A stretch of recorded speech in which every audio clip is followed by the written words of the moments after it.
Let's see what is SD-Access. SD-Access is the Cisco's new approach in order to design, build, and deploy and operate enterprise networks in order to reduce operational costs. Taking advantage of new trends in networking such as software-defined networking and intent-based networks. What we have with SD-Access is one physical network that is based on layer 3 transport of data. So we want to have one physical network that moves data in the fastest possible manner, and we are going to use layer 3 for that. In order to communicate the loopback IP addresses of my devices and the interconnections between my devices, I'm going to use a routing protocol in this physical network that can be either IGRP, OSPF, or ISIS.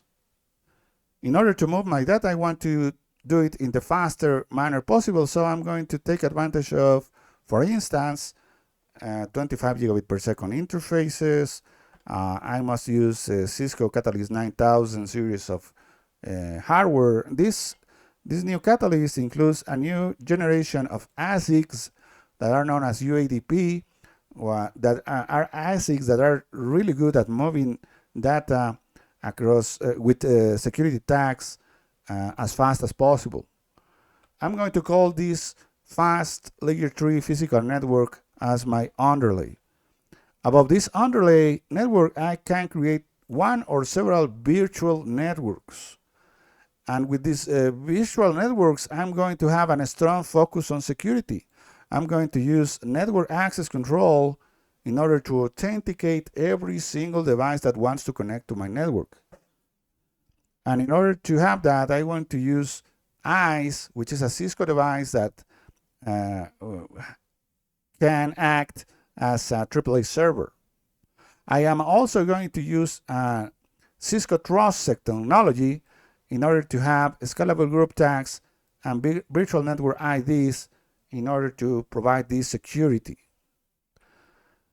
These virtual networks will have native capabilities for mobility, so I could have easier ways to work with my wireless users. And I'm going to use Lisp for that. So Lisp is going to run here on these virtual networks in order to provide better mobility for my users. And I'm going to move traffic using tunnels that are created on the fly within each virtual network.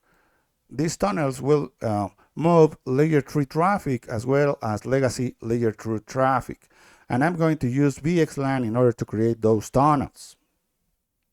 So I'm going to call these virtual networks and these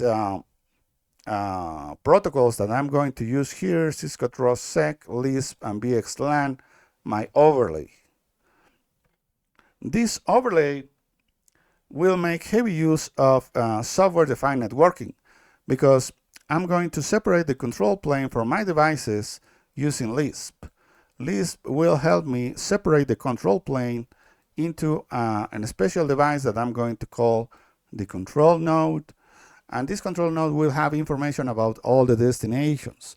So this will free all my devices from having to calculate destinations in the overlay.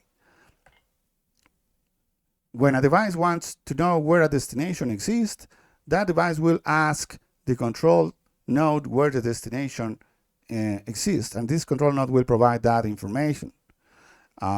This frees devices from having to waste CPU cycles in order to calculate any other type of routing protocol. If the control node is unable to provide a destination, then we are going to use the tables that exist here in the from the physical network. Well, more on that later. And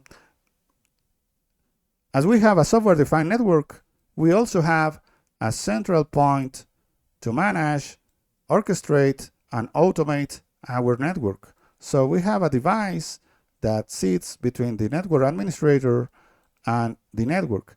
This device is known as Cisco Catalyst Center, formerly known as DNA Center. So remember that DNA Center changed its name in 2023, and it is now known as Cisco Catalyst Center. This device will offer me a set of APIs so I can create programs in order to automate my network. These programs are fed into the Cisco Catalyst Center. Then Cisco Catalyst Center will send the appropriate commands to the devices in my network in order to automate it using, for instance, netconf.